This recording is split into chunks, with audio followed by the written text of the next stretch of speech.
Hello students, आज हम discuss करेंगे circular motion class work questions का ना शीट डिस्कशन, जिसका पीडीएफ लिंक इस वीडियो के डिस्क्रिप्शन में डाल रखा है। तो शुरू करते हैं। एग्जांपल 14 से लिखा है particle begins to move with a tangential acceleration of constant magnitude 0.6 in a circular path. लिखा है if it slips when its total acceleration becomes 1, find the angle through which it would have turned before it starts to slip. तो यहाँ पे हम क्या बोल रहे हैं, एक पार्टिकल सपोज एक सर्कुलर मोशन में घूम रहा है। अब ये जिस सर्कुलर मोशन में घूम रहा है उसमें बोला गया है कि उसका टेंजेंशियल एक्सेलरेशन जो है वो कांस्टेंट है। कितना दिया हुआ है? 0.6 मीटर पर सेकेंड स्क्वायर। और ये जब घूमना शुरू करेगा तो उसका इनिशियल ओमेगा कितना गिवन है? 0। अब उत्सव अगर लिखूं, मुझे पूछा एंगल कितना होगा, है ना, before it begins to slip. तो उत्सव से U मतलब ओमेगा टी, S मतलब थीटा, A मतलब यहाँ एंगुलर एक्सेलरेशन अल्फा और B मतलब फाइनल ओमेगा। तो ये बोला इस इंस्टेंट पे जाके अगर ये स्लिप करता है और इस इंस्टेंट पे इसकी लेट से ओमेगा एफ ओमेगा कह दी जाए, तो यहाँ पे हम क्या कह सकते हैं, इस इंस्टेंट पे इस पार्टिकल का कुछ ओमेगा है तो कुछ centripetal acceleration v square by r, या फिर हम कितना जानते हैं ओमेगा स्क्वायर आर भी होता है ना। और यहाँ पे बोला गया है ये जब स्लिप करता है तो उस केस में जो नेट एक्सेलरेशन है वो क्वेश्चन में गिवन है as 1 metre per second square करके गिवन है। अब यहाँ पे हम जानते हैं नेट एक्सेलरेशन जो होगा ना वो दोनों के बीच में होगा along the diagonal by the parallelogram law, और सेंट्रीपिटल और टेंजेंशियल एक दूसरे के परपेंडिकुलर होंगे। तो ऐसे अगर हम सिंप्लीफाई करें तो यहाँ से हमारे पास आ जाएगा therefore a net is equal to, ये निकल के आ जाता है root under a c square plus यहाँ लिखा जा सकता है ए टी स्क्वायर।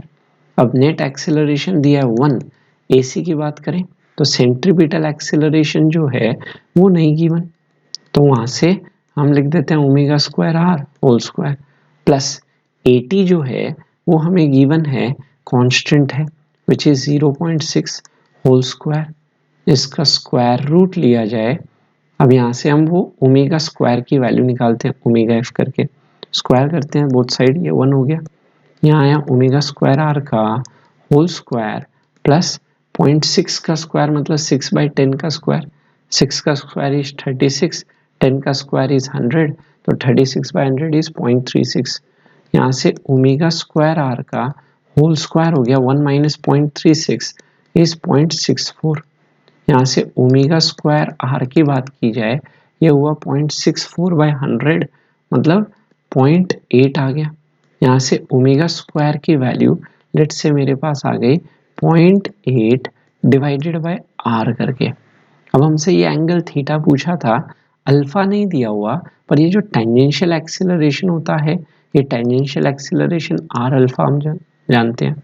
अब यहाँ से क्या करते हैं, यहाँ से हम लिखना चाहते हैं नेक्स्ट इक्वेशन। चलिए अब इक्वेशन लिखा जाए omega f omega i alpha और थीटा में क्या लिख सकते हैं, v square is equal to u square plus 2as करके।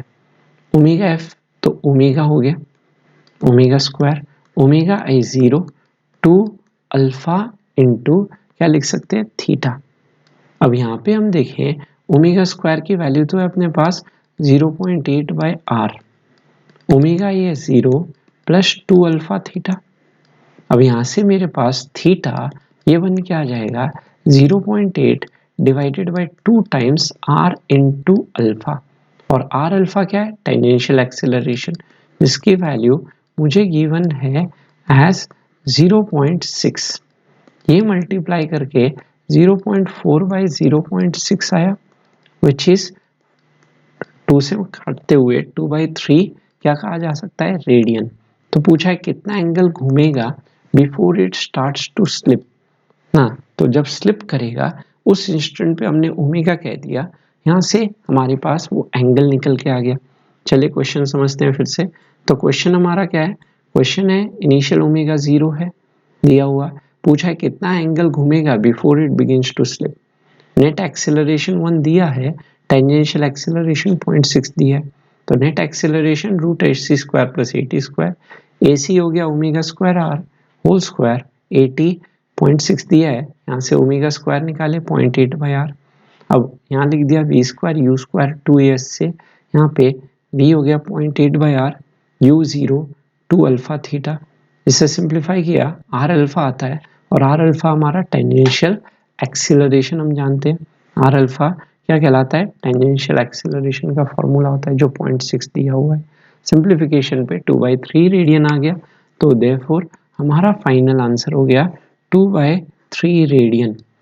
तो 14 नंबर यहाँ तक स्क्रीनशॉट ले लो।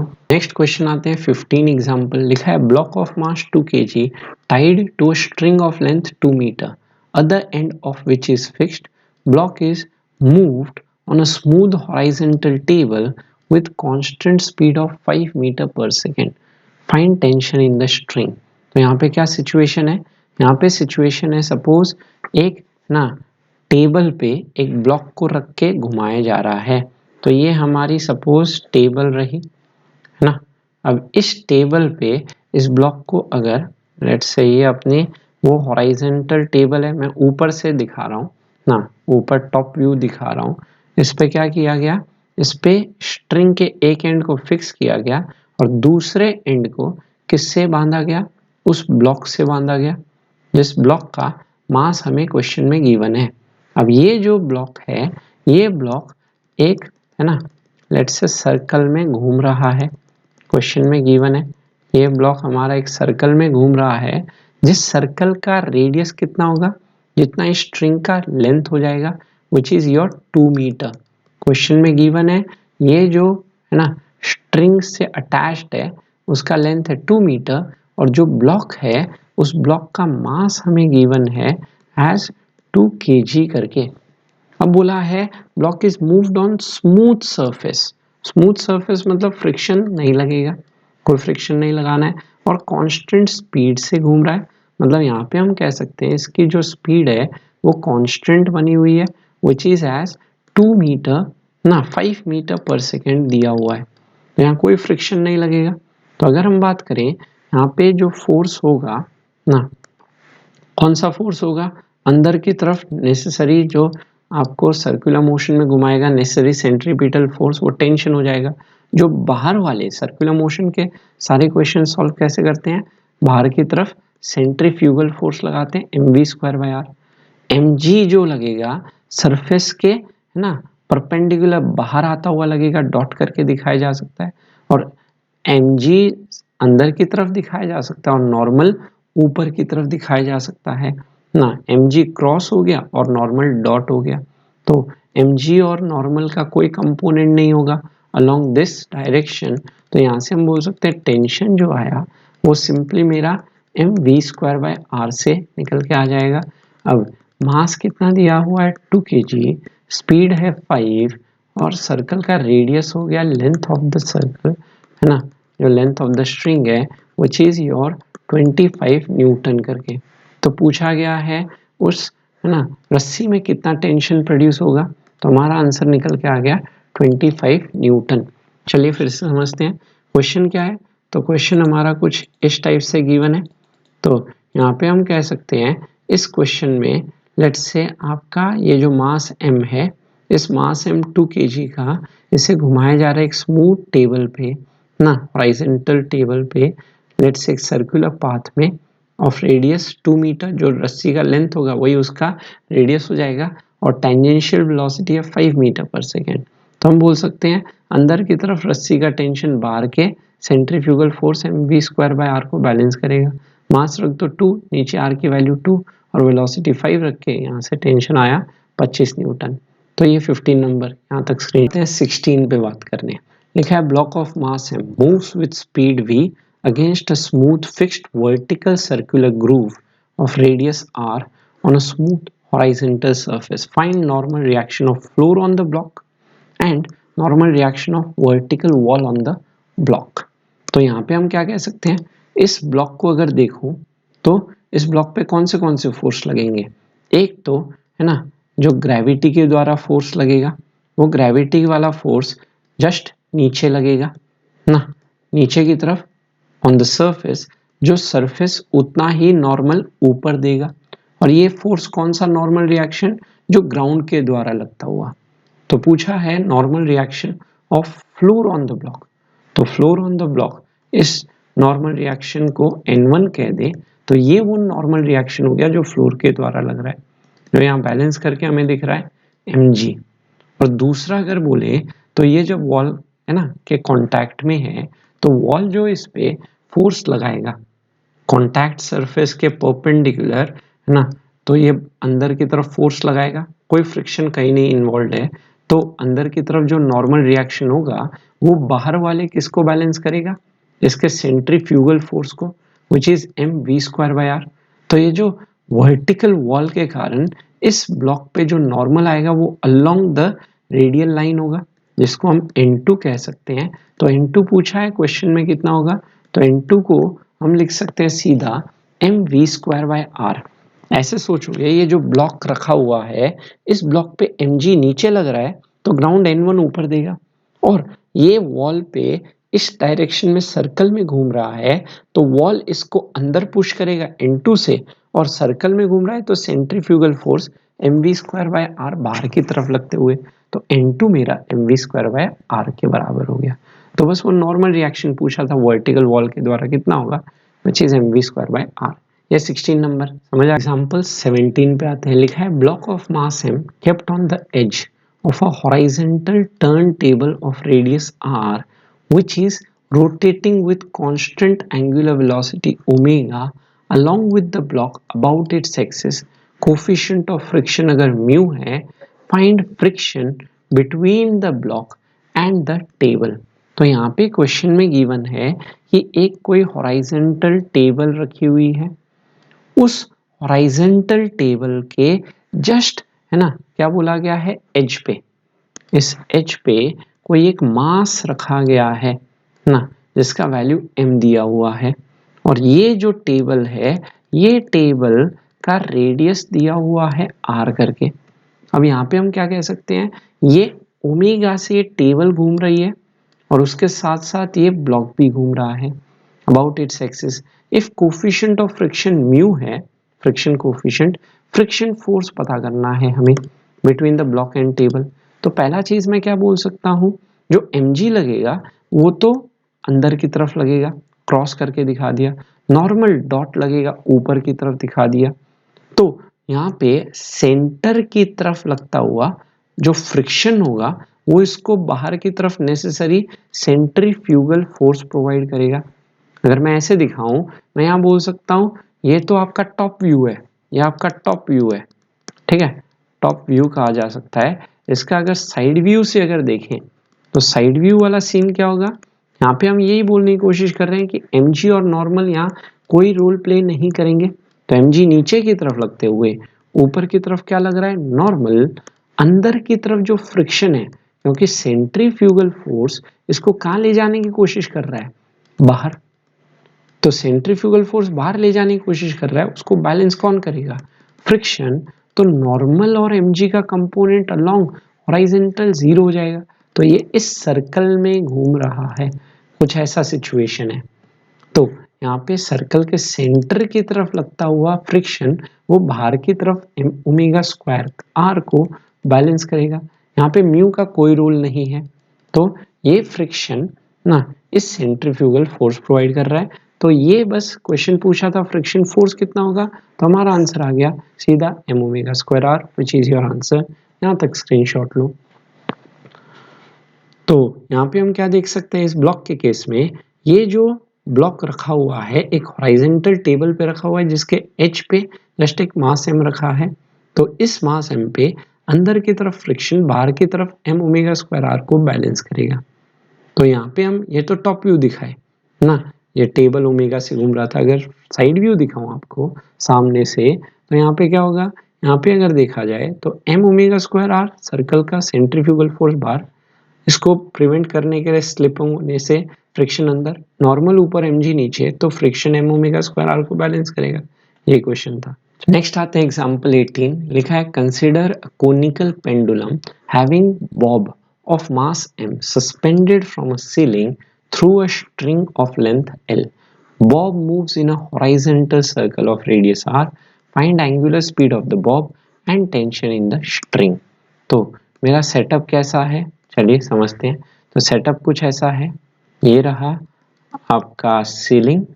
इस सीलिंग से क्या अटैच्ड है, एक स्ट्रिंग अटैच्ड है. सपोज ये रही हमारी स्ट्रिंग करके, सपोज ये आपकी स्ट्रिंग रही.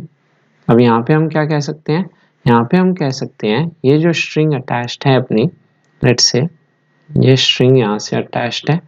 अब इस पॉइंट, ये तो हो गया point of let's say hinge, O point पे हिंज किया है. अब इस पॉइंट पे हम यहाँ पे कोई एक मास लगा देते हैं, ये एम मास रहा. अब ये एम मास जो है कैसे मूव कर रहा है, एक हॉरिजॉन्टल सर्कल में.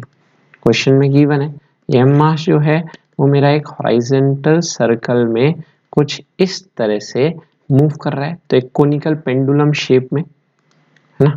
अब यहाँ पे हम क्या बोल सकते हैं, यहाँ पे हम बोल सकते हैं इस केस में हमसे पूछा गया है लेट्स से कुछ ऐसा हॉरिजॉन्टल सर्कल में ये मास हमारा रिवॉल्व करता. अगर मेरा इस हॉरिजॉन्टल सर्कल में अगर घूमता, तो इसका ये जिस सर्कल में घूम रहा है उस सर्कल का रेडियस गिवन है r करके, रेडियस r में घूम रहा है, और जो लेंथ है उसका लेंथ हमें गिवन है क्वेश्चन में l, स्ट्रिंग जो अटैच्ड है लेंथ l है. अब हमें दो पार्ट पूछा है, एंगुलर स्पीड कितना होगा इस बॉब का, ओमेगा, और दूसरा रस्सी में टेंशन कितना होगा. तो लेट्स से ये जिसमें घूम रहा होगा उसका ओमेगा पता करना है और उसका रस्सी का टेंशन पता करना है. तो लेट्स से डायनामिकल इक्विलिब्रियम वाला सिचुएशन हो गया. तो ये कोनिकल पेंडुलम का सेमी वर्टिकल एंगल हम कह देते हैं लेट्स से थीटा है. सेमी मतलब आधा, पूरा वर्टिकल एंगल कितना हो गया कोनिकल पेंडुलम का 2 थीटा. अब यहाँ पे अगर एफबीडी बनाने आए, चलिए तो एफबीडी बनाते वक्त हम क्या करते हैं, फोर्स रिजॉल्व करते हैं along 2 directions, that is along the radius and perpendicular to radius. तो अगर मैं यहाँ दिखाऊं तो यहाँ पे क्या लगेगा, अलोंग द स्ट्रिंग आपका रस्सी का टेंशन लगेगा जो क्वेश्चन में पूछा गया है. नेक्स्ट हम बोल सकते हैं नीचे क्या लगेगा, इस बॉडी का वेट लगेगा, दैट इज इक्वल टू हम कह सकते हैं mg करके. तो यहाँ पे टेंशन इस डायरेक्शन में और नीचे इसका वेट लगते हुए, दैट इज mg नीचे की तरफ, और सेंट्रीफ्यूगल फोर्स हमेशा कहाँ लगता है, आउटवर्ड डायरेक्शन में. तो ये ओमेगा भी हमसे पूछा गया, एम ओमेगा स्क्वायर आर में आर कौन सा लेना है, जिस सर्कल में घूम रहा है उस सर्कल का radius, that is small r. ये अपना सिचुएशन है. अब हम बोल सकते हैं ये लाइन और ये लाइन एक दूसरे के पैरेलल है, तो ये एंगल अगर थीटा है तो ये एंगल भी हमारा थीटा हो जाएगा, अल्टरनेट एंगल. अब क्या करते हैं, फोर्स रिजॉल्व करते हैं. Along the radius m omega square r है, परपेंडिकुलर टू रेडियस mg है, टेंशन नहीं है अलोंग एंड परपेंडिकुलर डायरेक्शन में, यहाँ टेंशन को रिजॉल्व किया जाए तो ऊपर वाला कंपोनेंट आ गया t का cos थीटा, और ये वाला कंपोनेंट आ गया मेरे पास निकल के t का हम लिख सकते हैं sin थीटा. अब क्या करते हैं, फोर्स बैलेंस करते हैं. तो हम x डायरेक्शन में लिख सकते हैं हमारा t sin थीटा जो होगा वो हमारा m ओमेगा स्क्वायर r को बैलेंस करेगा, और t cos थीटा जो होगा वो हमारा mg को बैलेंस करेगा. अब हमें लेट्स से ओमेगा और टेंशन की बात करनी है. ये दो इक्वेशंस हैं, दो इक्वेशन को अब हमें सिंप्लीफाई करके यहाँ पे ओमेगा और लेट्स से टेंशन निकालना है. तो सबसे पहला काम क्या किया जाए, सबसे पहला काम यहाँ पे हम लेट्स से डिवाइड करते हैं इक्वेशन 1 को इक्वेशन 2 से डिवाइड करते हैं ताकि ओमेगा आ जाए. डिवाइड करते टेंशन एलिमिनेट हो गया, तो लेफ्ट हैंड साइड में मेरा बन गया sine theta by cos theta, और राइट हैंड साइड में मास से मास कैंसिल हुआ, ओमेगा स्क्वायर आर बाई जी.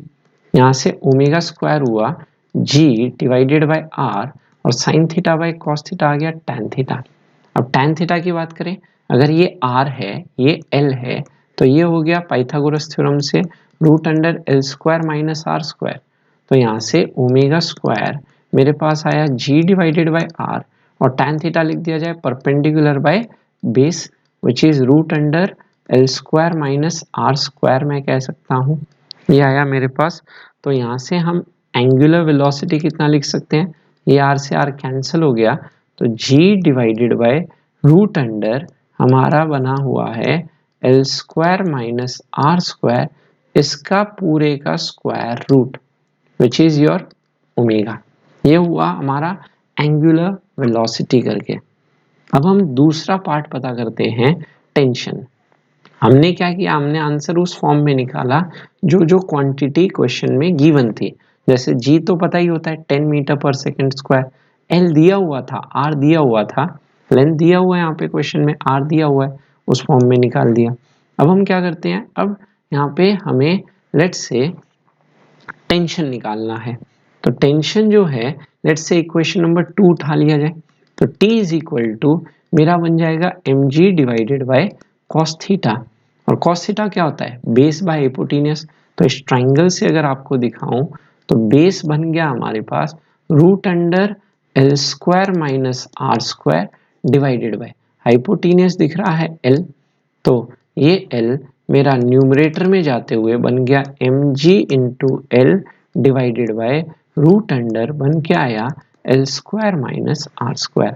तो ये आ गया मेरा टेंशन, फिर से उन क्वांटिटीज के फॉर्म में जो क्वेश्चन में गिवन थी, मास था, एल था, आर था, जी था, उस फॉर्म में टेंशन निकाल दिए।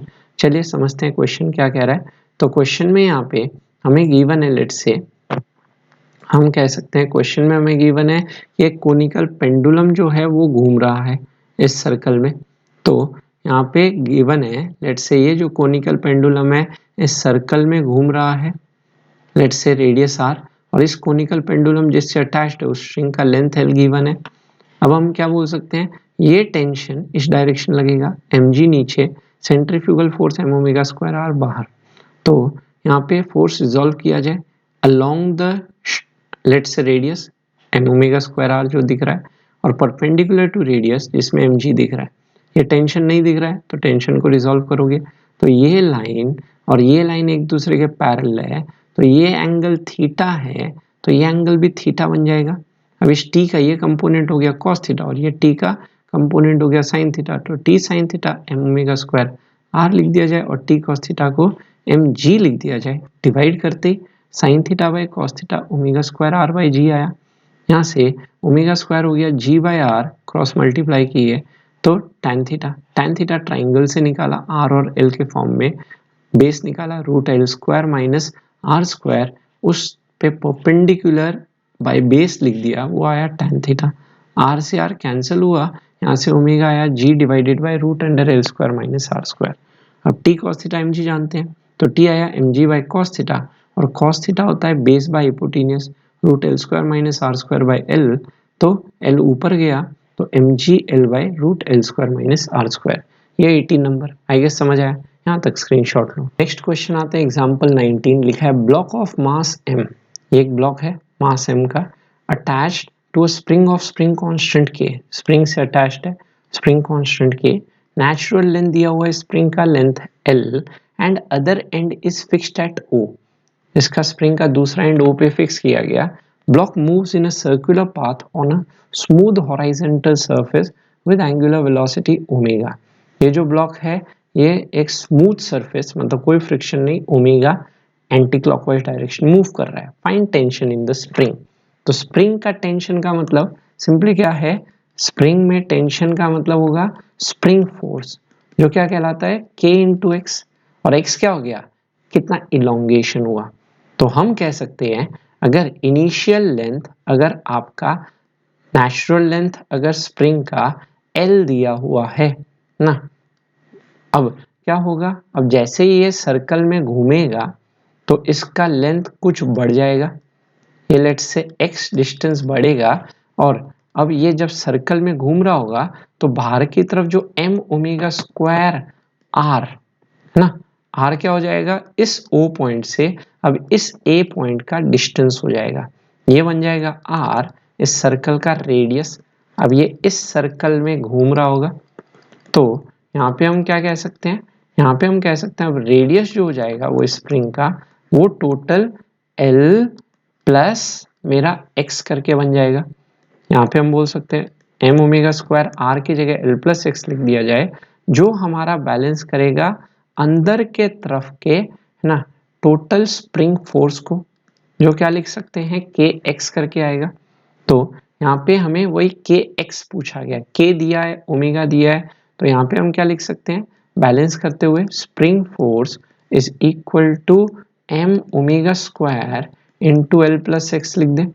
तो यहाँ पे स्प्रिंग फोर्स हमारा के एक्स जो है वो m omega square into l plus x करके है, तो ब्रैकेट खोल दिया जाए m omega square l plus m omega square x. इसको फर्दर यहाँ ले जाते हुए ये क्या हुआ, ये बन गया मेरा x कॉमन निकाला, लेफ्ट साइड लाया है ना, तो ये बन गया मेरा let's say m omega square x को लेफ्ट साइड लाया तो k x minus m omega square x से x कॉमन निकाल के ये रिलेशन आया समथिंग लाइक दिस। तो यहाँ से वो इलोंगेशन जो आया स्प्रिंग में वो हो गया हमारे पास M omega square L divided by मेरा बन गया के माइनस एम ओमेगा स्क्वायर। अब यहाँ पे जो स्प्रिंग फोर्स जो है वही टेंशन हो गया। तो यहाँ पे क्वेश्चन में पूछा है कितना रस्सी में ना जो स्प्रिंग में टेंशन कितना होगा, विच इज योर के इंटू एक्स, एक्स की वैल्यू रख दो, तो के इंटू एक्स की जगह रख दिया जाए m omega square L divided by k minus m omega square. तो हमारा आंसर आ गया एम के l omega square divided by denominator में पड़ा हुआ है let's say k minus m omega square, which is your final answer. तो ये आया लेट्स से उस रस्सी में टेंशन ना, तो कितना टेंशन होगा उस स्प्रिंग में पूछा जाए ये रहा। चलिए फिर से समझते हैं। तो मैं पहले बोल रहा हूँ लेट्स से इस क्वेश्चन को कुछ इस तरह समझाया जा रहा है। अभी स्प्रिंग नेचुरल लेंथ पे है, तो जैसे सर्कल में घूमना स्टार्ट करेगा तो बाहर की तरफ एम ओमेगा स्क्वायर एल इसे खींचेगा, force m omega square r खींचेगा तो x डिस्टेंस स्ट्रेच होगा, जिसके कारण इस पे अंदर स्प्रिंग फोर्स लगेगा के एक्स, जो इसके m omega square l plus x को बैलेंस करेगा। तो के एक्स बराबर m omega square l plus m omega square x, m omega square x left side लाओगे यहाँ से x आया तो वो टेंशन आ गया हमारा के एम के l omega square by k minus m omega square. तो ये 19 नंबर आई गेस समझ आया यहाँ तक स्क्रीन।